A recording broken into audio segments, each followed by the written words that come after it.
اعوذ باللہ من الشیطان الرجیم بسم اللہ الرحمن الرحیم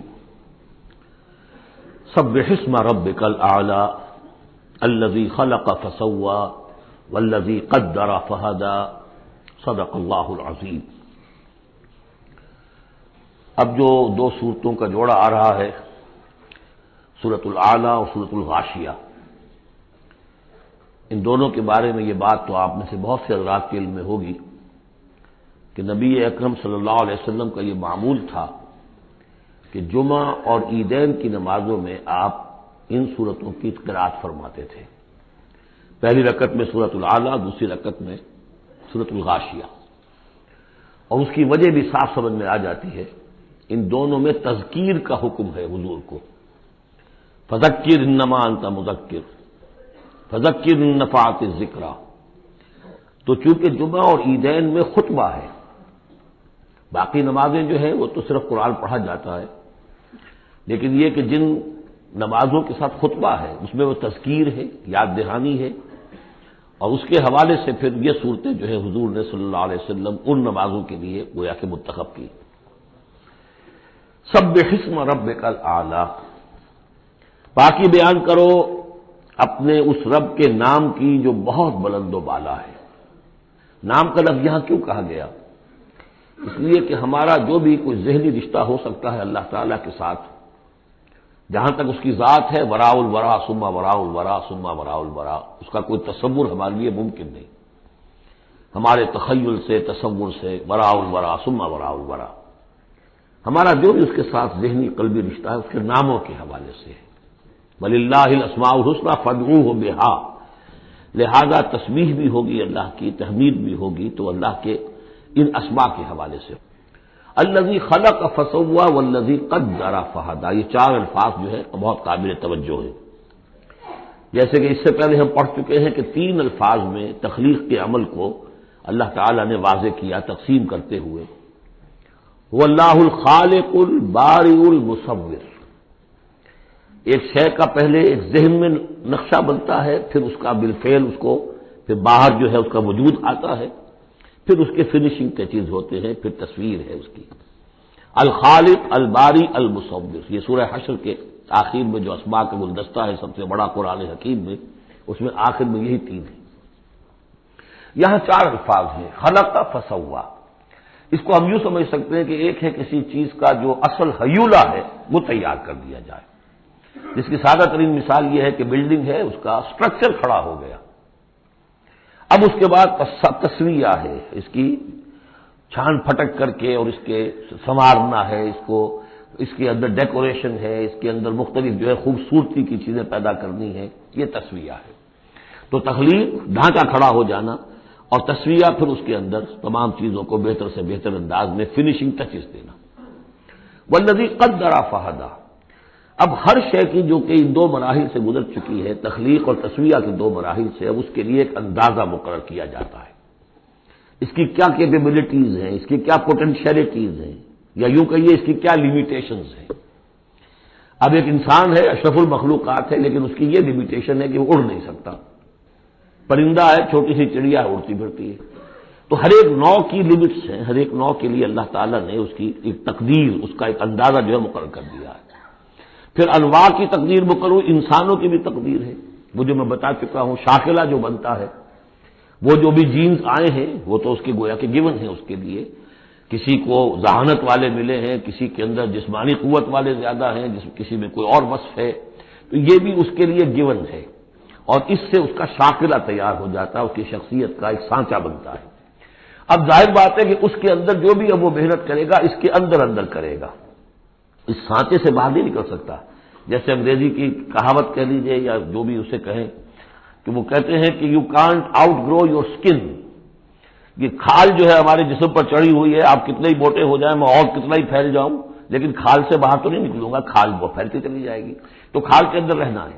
اسی طرح وہ جو سانچہ بن گیا ہے انسان کی شخصیت کا، نیکی کریں گے تو اسی کے اندر اندر کریں گے، بدی کریں گے تو اس کے اندر اندر کریں گے۔ اب اس کی کوانٹٹی جو ہے وہ اللہ تعالیٰ کے ہاں فیصلہ کن نہیں ہے، اللہ تعالیٰ یہ دیکھ لے گا کہ اس شخص کے اندر کتنی کیپیبلٹی تھی، اس کے حساب میں اس نے کیا کیا۔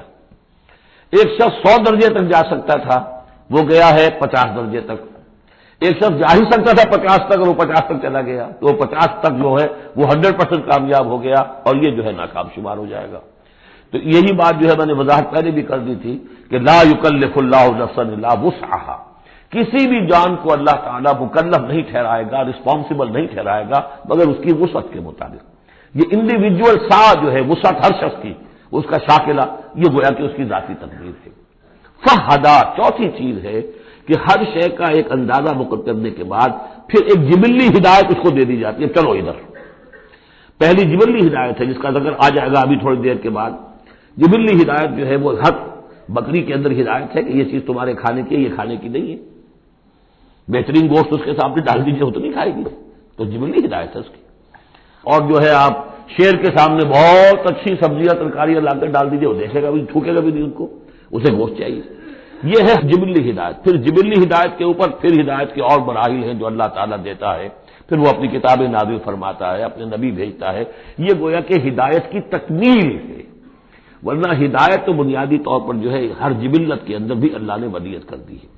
تو یہ ہر کریشن کے لیے یہ چار الفاظ جو یہاں آئے، سبح اسم ربک الاعلی الذی خلق فسوی والذی قدر فہدی والذی اخرج المرعی، وہی ہے کہ جو نکالتا ہے چارہ زمین سے، فجعلہ غثاء احوا، جو شروع میں تو گھاس اگی ہے تو بڑی خوبصورت ہریابل جو ہے، اس کے بعد وہ سیاہ پڑ جاتا ہے اور چورا چورا ہو جاتا ہے۔ سنقرئک فلا تنسیٰ، اے نبی ہم آپ کو پڑھا دیں گے، آپ بھولیں گے نہیں۔ یہ بھی وہی بات ہے جو سورہ قیامہ میں آ چکی ہے، لا تحرک بہ لسانک لتعجل بہ ان علینا جمعہ وقرآنہ، ہمارے ذمہ ہے، آپ یہ مشقت زیادہ اپنے اوپر نہ لیں، یہ ہم کام کر دیں گے، آپ کے سینے میں اس کو جمع کر دیں گے اور پڑھوا دیں گے، ترتیب بھی بتا دیں گے۔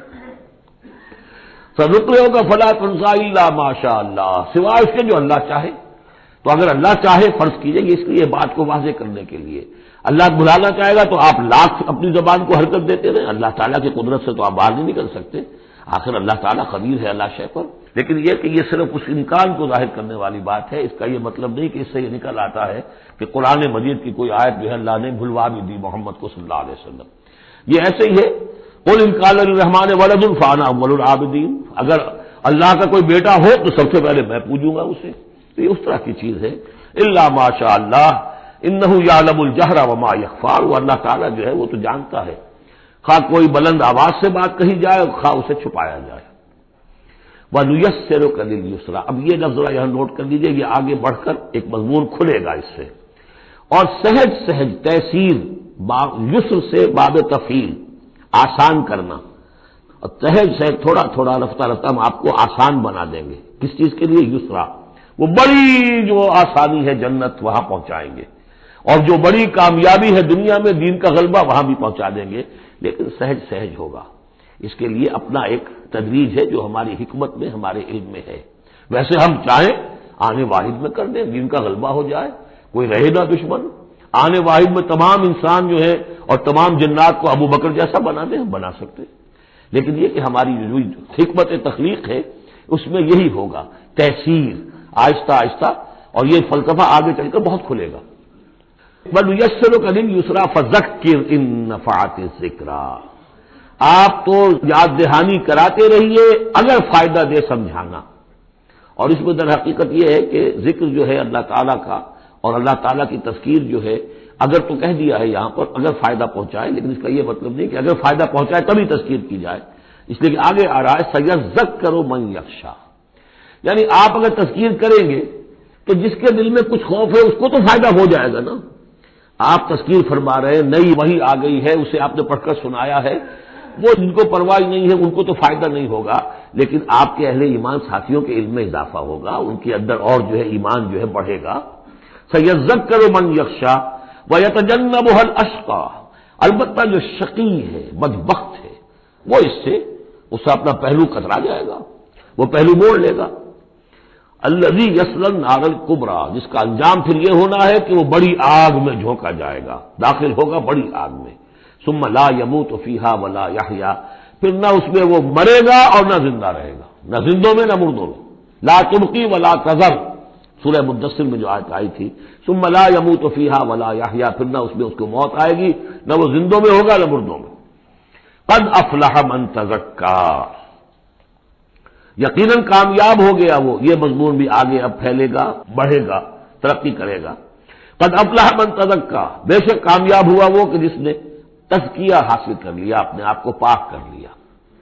یعنی انسانی روح جو ہے وہ اس جسم میں جب قید کی گئی ہے، بنایا گیا بہت بلند، لقد خلقنا الانسان فی احسن تقویم، پھر ڈالا ہے اس میں، اس حیوانی جسد کے اندر، ثم رددناہ اسفل سافلین۔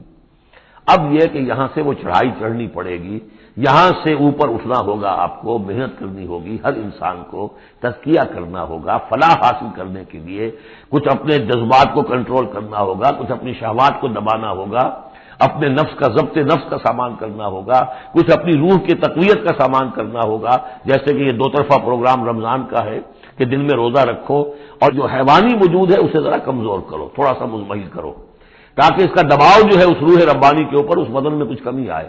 رات کو کھڑے ہو جاؤ اور اس روح کے اندر آبیاری، اس کے اوپر قرآن کے انوار کی بارش کرو، اس سے یہ کہ یہ روح تازہ ہوگی، زندہ ہوگی، اپنے رب کی طرف متوجہ ہوگی۔ یہ ہے عمل تزکیہ۔ قد افلح من تزکا وذکر اسم ربہ فصلی، اور اس نے اپنے رب کے نام کا ذکر کیا اور پھر نماز پڑھی۔ تو اس میں یہ کہ یہی شکل ہو چکی ہے جمعے کے اندر۔ پہلے جو ہے تذکیر کے لیے خطبہ ہوتا ہے، خطبہ جو تذکیر کے لیے ہے۔ چنانچہ جو حدیث ہے مسلم شریف میں، حضور کا معمول کیا تھا جمعے کے لیے، وہ جب ہم سورہ جمعہ پڑھ رہے تھے یہ باتیں اس وقت بیان کرنے کی تھی، لیکن یہ کہ وہ ہر روز کا جو ایک نصاب ہم بنا لیتے ہیں، وہ بڑی بڑی اہم چیزیں بھی بعض اوقات رہ جاتی ہیں۔ حضور کا معمول کیا تھا؟ کان للنبی صلی اللہ علیہ وسلم خطبتان یجلس بینہما یقرأ آیات القرآن ویذکر الناس۔ حضور کے دو خطبے ہوتے تھے، اس کے درمیان آپ بیٹھتے بھی تھے تھوڑی دیر کے لیے، حالانکہ خطبے آپ کے ہوتے تھے بہت ہی مختصر، کوئی تھکان کی وجہ سے نہیں آپ بیٹھتے تھے۔ میرے نزدیک یہ کہ جو 2 رکعتیں ہیں ظہر کی، اس کے قائم مقام ہے یہ 2 خطبے۔ ظہر کی 4 رکعتیں ہیں فرض، اور جمعے کی رہ گئی 2، تو 2 رکعتوں کے قائم مقام یہ 2 خطبے ہیں۔ اس کو ظاہر کرنے کے لیے حضور وقفہ ڈال کر اور ان کو 2 خطبے بناتے تھے، لیکن اس خطبے میں کرتے کیا تھے؟ یقرأ آیات من القرآن، قرآن مجید کی آیات پڑھ کے سناتے تھے، ویذکر الناس، لوگوں کو یاد دہانی کراتے تھے۔ اور اس میں معاملہ کیا تھا؟ ازدل خیزت بردل ریزت، زبان کا حجاب تھا ہی نہیں، حضور کی زبان عربی اور جو سننے والے بیٹھے ان کی زبان عربی، تو لمبے چوڑی بات کی ضرورت بھی نہیں تھی، ہمیں تو معنی بتانے پڑتے ہیں، اس کا مفہوم بتانا پڑتا ہے، تب ترجمہ کرنا پڑے گا، کوئی نحوی اشکال ہو وہ بتانا ہوگا، انہیں کوئی ضرورت نہیں تھی، مختصر ترین خطبہ ہوتا تھا، اور اس میں تذکیر، یاد دہانی۔ اور اسی میں آتا ہے اصل میں وہ حدیث جو آتی ہے کہ وہ جو میں آپ کو بتا رہا تھا کہ وہاں اللہ کے نبی نے بتایا ہے کہ جو پہلی گھڑی میں، اگرچہ اس میں اختلاف ہے کہ اس سے مراد کیا ہے، ایک رائے تو یہ ہے کہ اشراق کے وقت جو لوگ پہنچ گئے مسجد میں، گویا کہ وہ پہلی سات میں مسجد میں آ گئے جمعے کے روز، ان کو اتنا ثواب ملے گا جتنا کہ ایک اونٹ کی قربانی سے ہوتا ہے۔ جو دوسری سات میں آئیں گے انہیں اتنا ثواب ملے گا جتنا گائے کی قربانی کا، تیسری سات میں آئیں گے ان کو اتنا ثواب ملے گا جتنا ایک بکری یا میڑھا جو ہے اللہ کی راہ میں قربان کیا، چوتھی سات میں آئیں گے ان کے لیے ایسا ہے کہ ایک جو مرغی ہے وہ اللہ کی راہ میں صدقہ کر دی، اور جو پانچویں میں آئیں گے وہ ایسے جیسے کہ ایک انڈا اللہ کی راہ میں خیرات کر دیا۔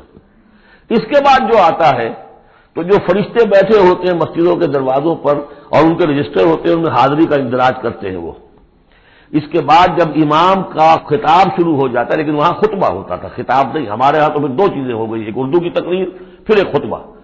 جب امام کا خطبہ شروع ہو جاتا ہے تو اس کے بعد فرشتے اپنے رجسٹر بند کرتے ہیں، یستمعون الذکر، وہ بھی اس ذکر کو سننے میں مصروف ہو جاتے ہیں، یعنی اب جو آنے والے ہیں ان کا اندراج نہیں ہوتا۔ اب اس میں جو تعویل کی علماء نے، اور علماء میں سے شاہ ولی اللہ دہلوی کی بھی تعویل ہے، یہ کہ ایک تو یہ کہ اس سے مراد یہ ہماری ساعتیں نہیں ہیں بلکہ کچھ خفی ساعتیں ہیں یہ، اگرچہ مجھے اختلاف ہے ان کی رائے سے۔ البتہ دوسری بات انہوں نے جو کہی ہے کہ اس میں جو اندراج نہیں ہوتا وہ اس معنی میں کہ فضیلت اب نہیں رہی، فضیلت گئی، فرض کی ادائیگی تو ہو جائے گی، چاہے خطبے کے دوران بھی آپ پہنچ گئے ہیں تب بھی جمعے کی فرض کی ادائیگی تو ہو جائے گی، لیکن فضیلت کا معاملہ دفتر فضیلت ہے جو فرشتے بند کرتے ہیں، اب آپ کا اندراج نہیں ہوگا جب امام نے خطبہ شروع کر دیا۔